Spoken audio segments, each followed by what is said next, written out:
Hello, it's Devblog time, out of nowhere. Let me explain.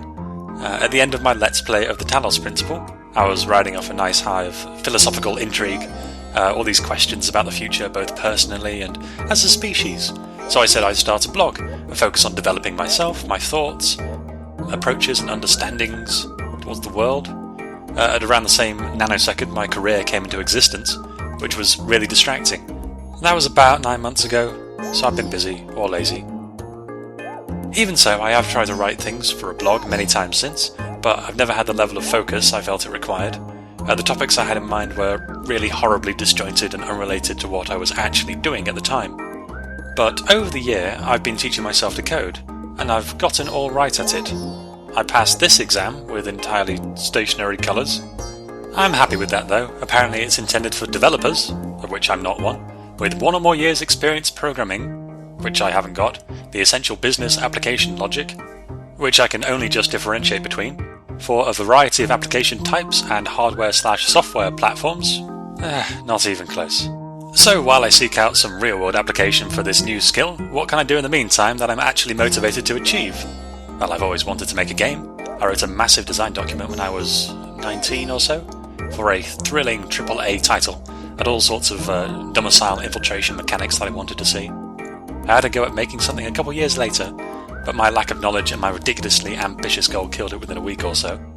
These days, I don't know if you are aware, but creating a game by yourself is easier than it's ever been, so I feel like I should at least try to prove that right.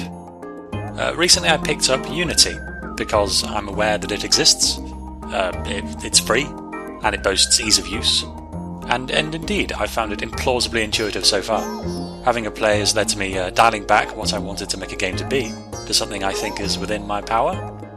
So without too much more preamble, here's what I'm aiming for. It's worth keeping in mind that while I'm a software tester, it's for the healthcare industry. I don't have anything to do with games day to day, aside from all the people who keep leaving to work for an online gambling company. So I've no particular insights, I've no direction aside from pointing at what I want, and moving towards it until I get there, or something better occurs. I'll try my best not to propose a new design for a circular locomotion medium, but it'll inevitably happen. On top of this, I've gained a new resolution. My interaction with people who watch my videos has been kinda slim thus far. Basically, by the time I've finished recording myself talking about a subject, I'm mostly burnt out on that subject. Here, that's not really an option. So I resolve to respond to as many comments as I can, and as well, since I'm trying to create something here, if I'm doing something that's been done before but better, let me know and I'll see if I can take some cues. If you've got ideas for how I should be making it, then let me know as well. Input is always welcome. The blog style itself I haven't quite decided upon. Obviously this is a video, but I want to put some text in here eventually, and I think on all the balance should be most things in text apart from things that really need some sort of visual basis. Of which there should be plenty, so never mind that, we'll see what happens. And with all that out of the way, what am I actually trying to do here? Well, I've realised over time that there are certain things that I need to abide by in order to create something by myself.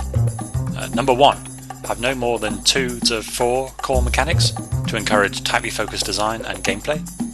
Secondly, any secondary mechanics should tie directly into the core mechanics. So for instance, if I have some collapsible terrain, then it needs to be directly and constantly impacted by my main method of interaction. Thirdly, maximum interaction between those mechanics, because it's the simplest way to get an illusion of depth, and perhaps even some actual depth. Fourth, keep the need for art assets to a minimum, because it's by far my weakest point. I'm not selling myself short there. I can give myself an example actually. I'm going to draw an elephant for you. Okay, elephant. So we know they have ears. Ears go like this, they have a little bridge for their brow, and then most importantly a trunk, which is going to loop around. I kind of want this elephant to be coming out towards us, so it's facing us and its body is sort of descending into the... It is receding into the distance, so it's going to have a body that sort of does that and gets smaller as it goes, well, to a certain degree. So we'll be able to see its front kind of head on, like this, and then there'll be a gap where its legs are, which go behind the trunk. so. Little hoofy bits. It's got a leg here, and the leg goes behind. That's the leg in the background, so you know. Give it some eyes. That's where most of the character comes from. Nice big dead eyes. A little pigtail. I can't remember how elephants look. It seems to be wearing trousers around its neck. There you go. Number 5, which is really a summary and not a point in and of itself. To the end of all that, atmosphere is better than graphics, mechanics are better than scope, and interaction options are better than options that you'll have in your toolkit. I suppose by that what I mean is giving the player a very small number of tools with which they can do a wide range of things, rather than bogging them down with overly contextual items or abilities. So here's what I've ended up with so far, after a few hours playing around. This has mainly been getting used to the engine and trying to implement the first thing that I wanted. Get this out the way straight away, it's a bunch of monotone shapes on a completely blank background. The effort needed to make things look like anything at all is quite significant. But I will talk you through what I currently got. I've got a section of floor. This fetching pink rectangle up here is actually a child of the floor. It doesn't matter where that goes, that's my ice. So I brought up...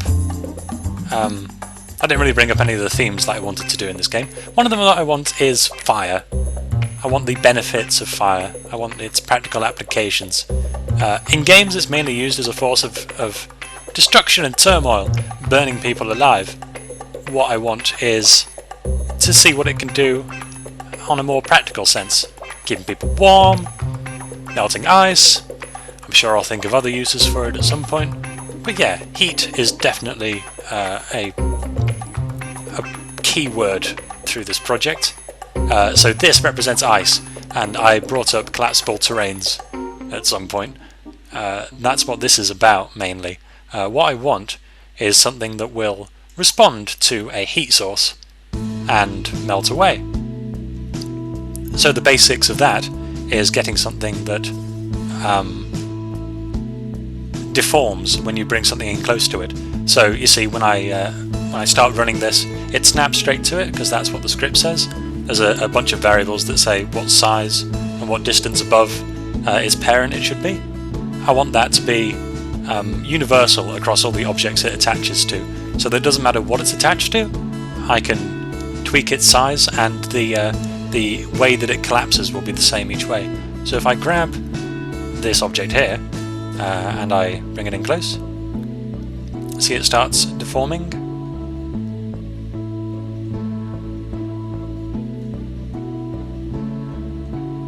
And eventually one of the colliders goes too far and it disappears, I guess? What's happened there? I don't even know. There's a lot to sort out and tweak, but that's the idea. So the actual mechanical uses for this, I don't know, you could use the ice to stop people walking along. They bounce off if they're not the player character. The player character themselves can be a heat source, or have some other tools at their disposal to deal with things like this. At the moment it kind of flattens itself as you go. There isn't much exciting variation if you were just walking straight along. And you're left with this little tail at the end. I think that's quite nice. I don't know, maybe that's alright. Yeah, the idea is that sort of thing, but also like blunt impacts should be quite fun. Uek. Yeah, there's a lot to do. Go too fast and it's not going to register because it's all based on the amount of time that it spends under collision. So that's that so far. It's based on a couple of fairly simple things. The way that it does it actually, this object here and the floor are both sprites, but the ice is a mesh. That's the only way that I could get it to update its the visual side of things when the points were altered, which I think is fine, because if it's only going to be ice, I can create something for that. If you look around for the sprites that people have made for ice objects in games, it's all over the place. There's so much variety you can do. So creating a mesh that works realistically shouldn't be too hard. Maybe have a little like a hiss, a smoke effect, a steam effect, that sort of thing. Yeah, to sort of hide the jagged edges of it. So the script for that, I'm not actually coding this in Notepad. This is just an example. So it sets the points according to the parent, and then it gets points evenly spaced on north of rectangle. What's this bit? Oh, this is when it updates. Okay, so it starts off by setting the position, and then it sets the points according to a variable that I pass in that should be globally the same for all versions of ice, so they'll all work exactly the same regardless of how big they are. That's fairly key, so no surprises will come up. Yeah, this method name should probably change at some point. That's a bit of a mouthful, but it does pretty much exactly what it says. Then again, I haven't factored in like rotation or anything like that. Maybe that doesn't matter. So what this does is fairly simple. It anchors the bottom left, the bottom right, and one of the, I think the top right, yeah, the top right corner all get their own point, and then everything between is made up according to the incremental distance, and then using an on trigger stay, which says when a collider comes into contact and stays there, which could lead to some interesting situations. I might revisit that. It then lowers the nearest points to center. There's a lot of help online actually. I'm really impressed by the number of questions, but no one seems to have come across quite this sort of thing before, so that's reassuring. And this one actually lowers several points, so it gets points within a minimum distance. So the fact that you can change the minimum distance to lower the points, if you change that distance, it should change how the ice affects. So at the moment it's 0.85. If I change that to, for instance, 2.5, that was a mistype, but we'll see what happens. And then I bring something in, it lowers a whole load at a time, as you can see. So with variables like that, I haven't really decided on it. You can tweak the way the ice is affected by different colliders, which offers a lot of versatility in configuring how things go, getting things with different strengths to react in different ways. So yeah, doing a lot with one little mechanic, and everything else will sort of tie into that theme and the way that it currently works. So this returns the lowest points, doesn't go past what is that, the y-axis? The lowest point? Maybe. I can't really work it out. No, that's the halfway point. Yes, so there's a bit of like local space involved here, because this goes from minus 0.5 to plus 0.5 in local space, but you've got to look at the world points for where the collider hits.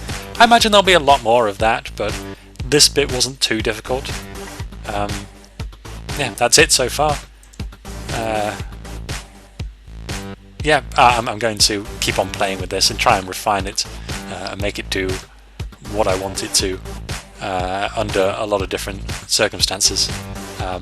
Not to mention get something to impact this other than this cube that doesn't even sit on the platform correctly. But, you know, that's all in future. I've got someone's little controller here that was sitting on GitHub. Haven't yet put it into effect too much, but I imagine that's going to be hell on what I've currently created, and I'm going to use it until I understand it and then scrap it and replace it with my own thing. So that's an initial look. Thanks for watching.